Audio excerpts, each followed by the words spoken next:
Shalom from Jerusalem. This is TV7's Israel at War update. And as we're set to deliberate the latest developments in Israel throughout the region and beyond, including specifically in Lebanon, where some dramatic developments occurred over the past 24 hours, it's always important to remember how the war began.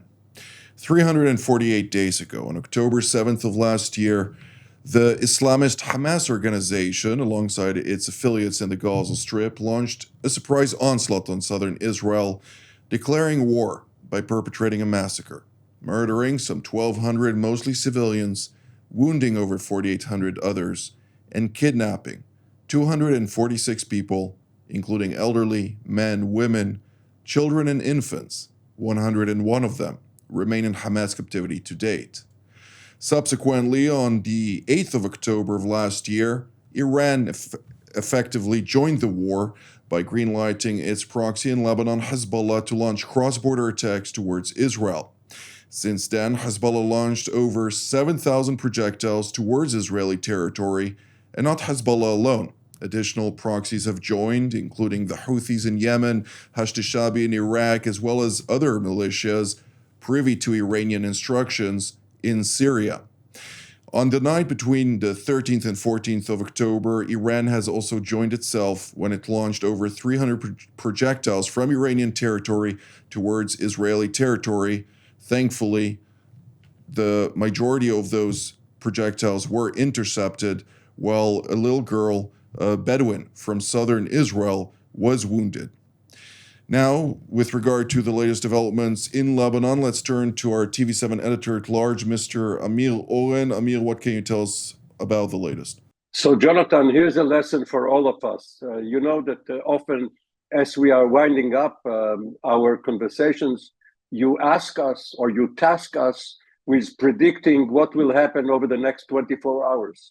And at the very end of our conversation yesterday, came news of the explosions in pagers around Lebanon, with thousands of Hezbollah operatives being wounded and half a dozen or so killed. Among the wounded was the Iranian ambassador to Lebanon, who also used to wear such a pager, which only goes to show you the depth of the relationship between Nasrallah and his masters in Tehran.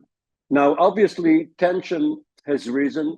Hezbollah is blaming Israel for this operation. And, if it was any country, but not Israel, with the ability to conduct such an operation, Israel should have been worried that there is such a capable power in the Middle East. But up to now, no one volunteered to say that they are behind this operation. The commanding general of the Northern Front, Major General Ori Gordon, has said that his forces have been in training. They are ready. They are at peak readiness on both defense and, as he said, offense into Lebanon. And of course, they are all waiting for the go-ahead from both the cabinet and the general staff. One last note, while this was going on, 4 Israeli soldiers were killed in southern Gaza, and among the 4 was a female, a paramedic. Indeed. Regrettable incident, and our heartfelt condolences, of course, to the families of the bereaved. But let's now turn to the commander of the Israeli Air Force Task Force for Air and Missile Defense, Brigadier General in Reserve, Doron Gavish. It's good to see you, General.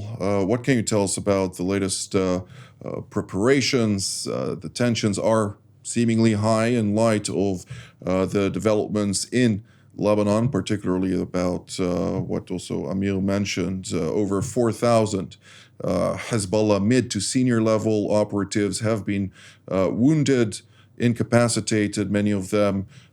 Some 400 who were in severe condition were already treated predominantly for injuries to their eyes and faces, and some 300 other are in critical condition, with a dozen killed, according to the latest reports coming out of Beirut.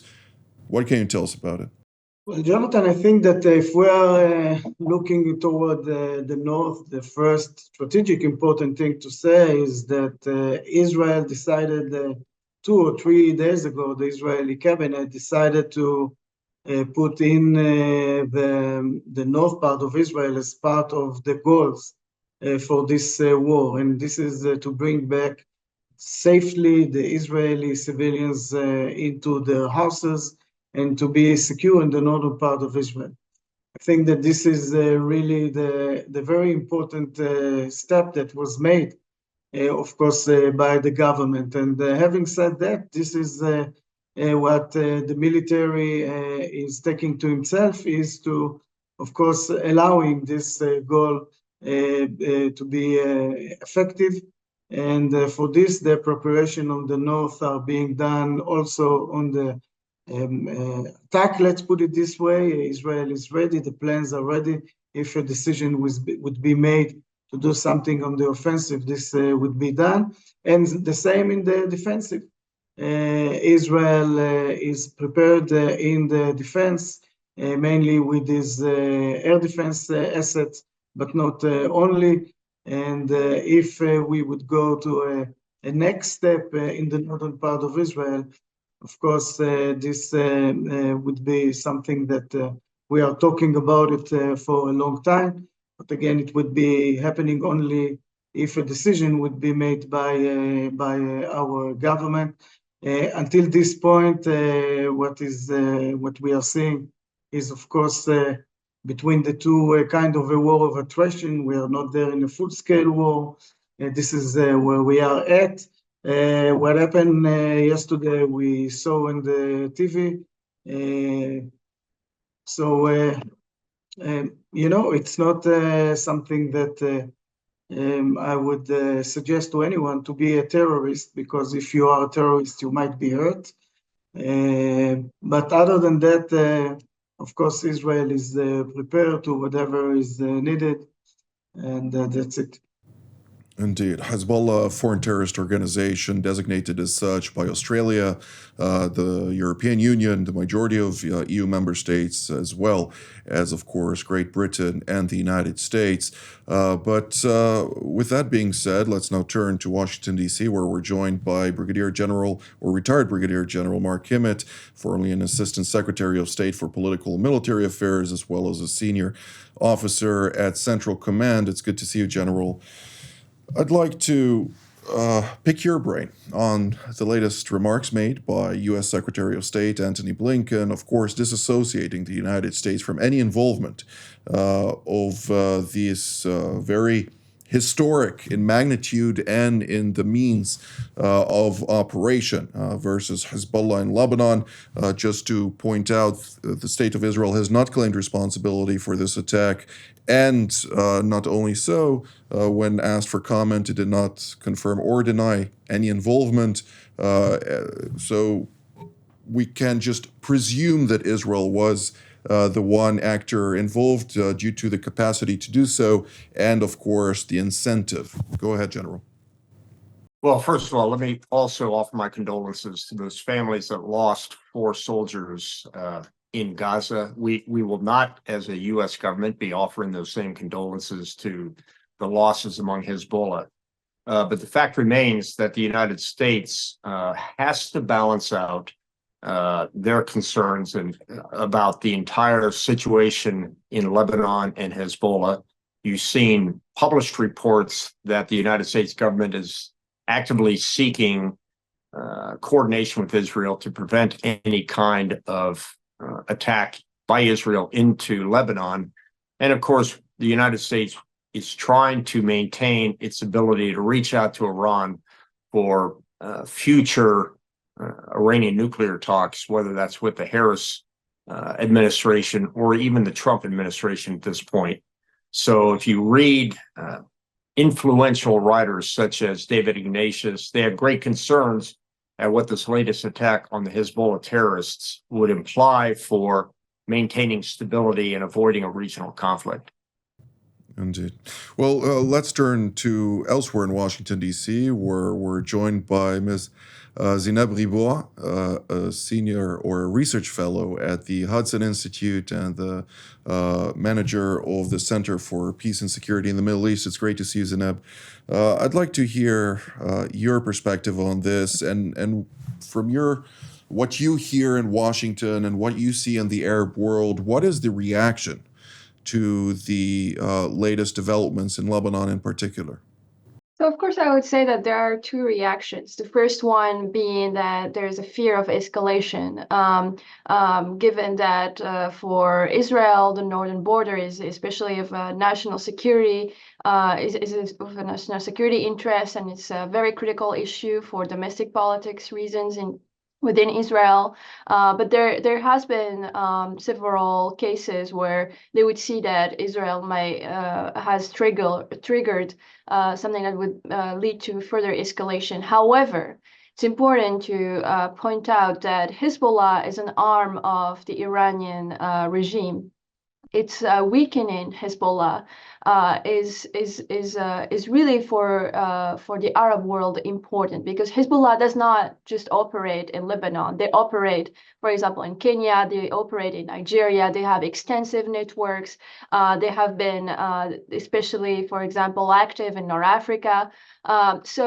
So weakening Hezbollah is of the interest of many Gulf countries, especially the ones who have normalized with Israel. And I would say even that what Israel did yesterday is especially what makes it a very attractive partner. A strong Israel that weakens Iranian proxies and terrorist organizations is what makes it attractive for Arab countries when it comes to cooperation, further cooperation, and not only political, also in terms of military. And this is something I've seen so far.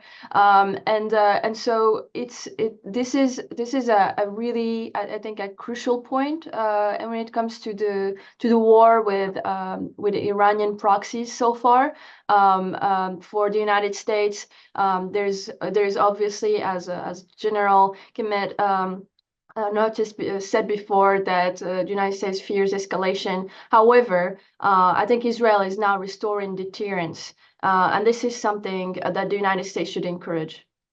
Indeed. Of course, deterrence is quantifiable by the adversary rather than the person applying the various maneuvers in place. And therefore, Mr. Oren, when we look at the broad scheme of things, naturally, we're talking about the most potent force in the various proxies or the whole apparatus that was devised by the slain RGC Quds Force commander Qasem Soleimani. Back in the day, Hezbollah has managed to accumulate not only very significant arsenals of precision-guided munitions, drones, and other types of projectiles, but also has had the capacity to launch very significant numbers of advisors. Of course, Ms. Ribois mentioned its activities in Africa, but it's very active also in Syria, where it was vital in the preservation of the Assad regime, as well as in Yemen, where it is standing alongside the Iranian proxy Ansar Allah, which is, of course, dominated by the Houthi tribe, in teaching them how to utilize Iranian munitions for the targeting of vessels, of other strategic infrastructure in Saudi Arabia over the years. But also, I assume that now this latest attack will also have consequences for the drugs being smuggled, not only from Lebanon and elsewhere in the region to the Gulf countries, but also to Turkey and also to Europe, for that matter. So it has a reach everywhere. How do the other countries look at this? Of course, we hear a number of condemnations, including from Turkey, including from Jordan, but not necessarily about attacking Hezbollah, but rather about the prospects of instigating wider escalation. When you talk about drugs, you don't mean pills like Tylenol or Advil, I suppose. I presume that's not the case, no. Now, there are three sub-issues here. Of course, we were not privy to the discussions in whatever capital or other general staff bunker where the decision was made. But we can assume, we can wargame it and look at three sub-issues.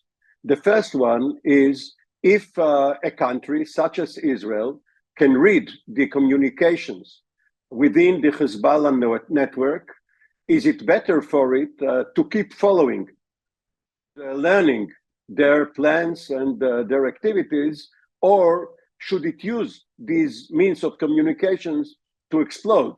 So obviously, at a certain point, maybe because Israel decided that it has reached the use it or lose it point, it is the right time to do it.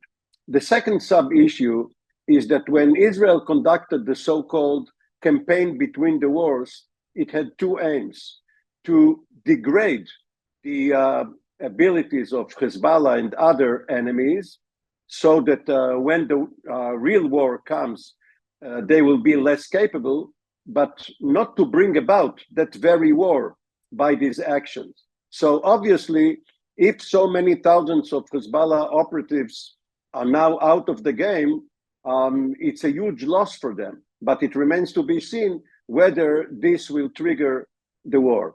And the third sub-issue is that inside Lebanon, historically, there has not been such a strong connection between North and South, between Beirut and the border area adjacent to Israel. So we have to see whether this particular action united, because so many people were hurt, maybe if there is a war, Israel can contain it in the south without going to Beirut, without even hitting the missile launchers around Beirut. And I think it's very important to highlight, because many people don't realize this, but Israel does not want war with Lebanon. Israel would much rather have a negotiated solution to revitalize UN Security Council Resolution 1701 that would drive Hezbollah north of the Litani River. However, American efforts, and these were extensive efforts by the White House, bringing here White House Special Envoy Amos Hochstein time and again to reach some sort of compromise for both sides that would realize such a solution. Unfortunately, the defense establishment in Israel, after 11 months of fighting, does not see that these activities are bearing any fruit, and therefore the expectation to redirect the center of gravity from the Gaza Strip to Lebanon is a point that was made by Defense Minister Yoav Gallant in his last meeting with the American envoy. But General Gavish, I'd like to ask you, and if we could be brief on this, we heard also the Americans signaling the Iranians, and not only signaling, sending concrete messages, urging them not to exploit the situation, and highlighting once again the posture of the U.S. Central Command, which is steadfast, not only in support of the State of Israel, but of U.S. partners and allies in the region, and U.S. service members deployed in the region. Well, Jonathan, we said it at least once, but we should say it again. Everything starts and ends with Iran. We have to remember who is the destabilizer of this region, who is the one that through his proxy is directly attacking Israel, and itself attacked Israel with 300 projectiles. We are, if we are looking a year ago or 2 years ago, we'd have those discussions here, we could speak about the potential of the Iranians being violent toward Israel and so on. We are there, and we have to remember it. And it also, with referring to what was mentioned by General Kimet, that if Israel, this article, that if Israel would retaliate, then it could ignite the region. Well, what is exactly expected from Israel? We are being attacked for the last 11 months more than 6,000 rockets, projectiles, all kind of UAVs, you name it, from the Hezbollah. For how long it could continue like this? Israel have thousands and tens of thousands of refugees, people that are not living in their homes. The northern part of Israel is basically shut down, and we are continuously being attacked. And then we are being told that if you retaliate, then you might ignite something. So we should probably sit back and continuously being attacked by our enemies. This is, we cannot continue like this. I think that the pressure in Israel is to change the strategic equation. And I think that we have to look at it in general to change the strategic equation in the Middle East toward Iran. We cannot stay only on the defense, unfortunately. By the way, there are all kinds of means, not only military ones, to press Iran, sorry. But this is probably what should be done. We're saying Iran, and the same talking, we are saying Hezbollah. We're talking about their proxies in Syria, in Iraq, in Yemen, in the Hamas, who is collaborating with them. We are saying their influence in the West Bank. They are all over the place. And we cannot stay on the defense for a long time.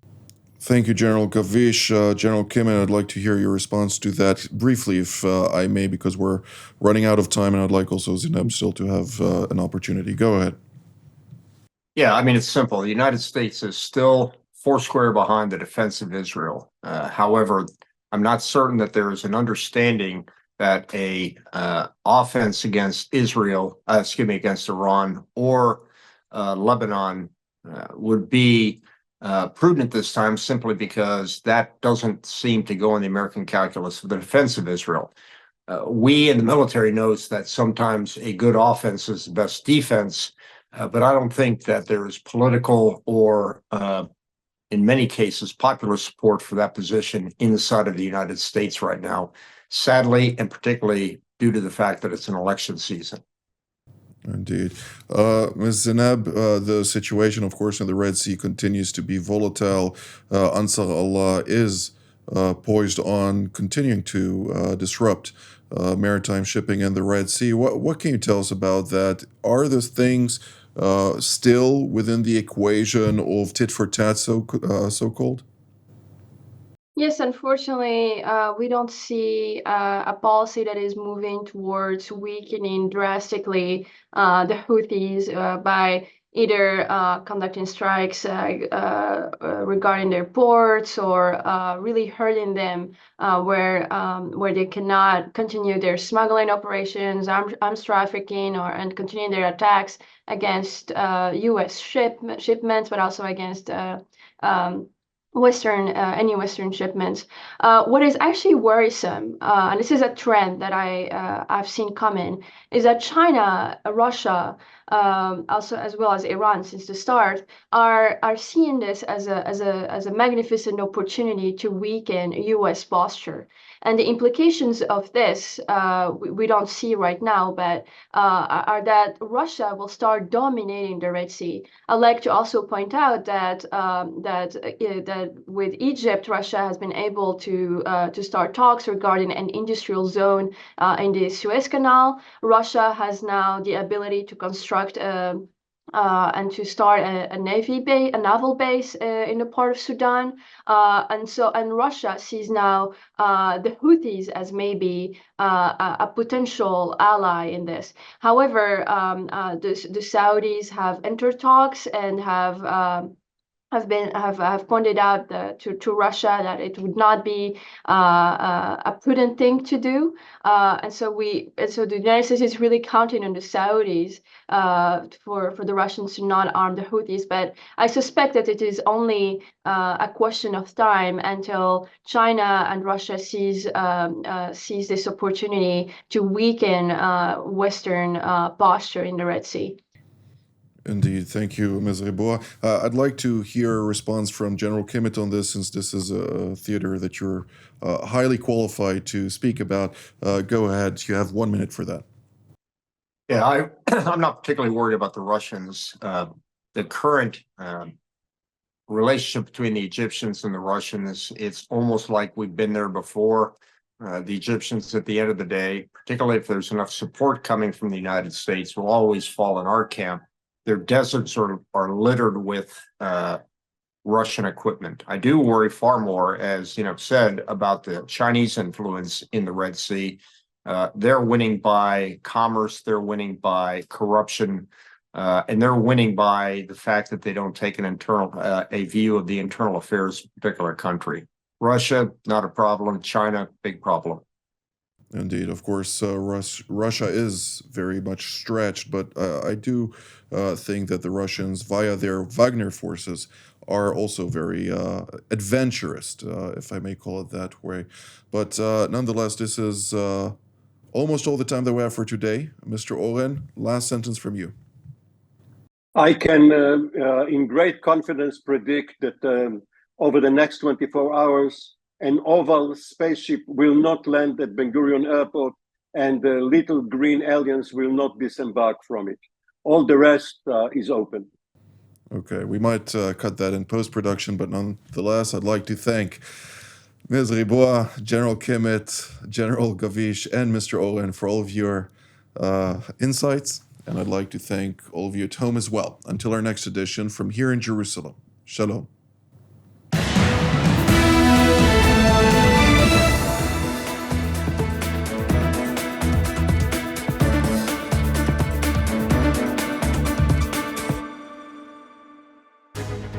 My name is Doron Gavish, and my background, 30 years of serving in the Israeli Air Force. My last job, I was the commander of the Israeli Air and Missile Defense during the introduction of the Iron Dome to the defense of Israel. All of this allows me really to be part of the team here in TV7. It is super important to have such a platform. We talk about the global situation, we talk about Israel, and those different angles which are relevant to the discussion.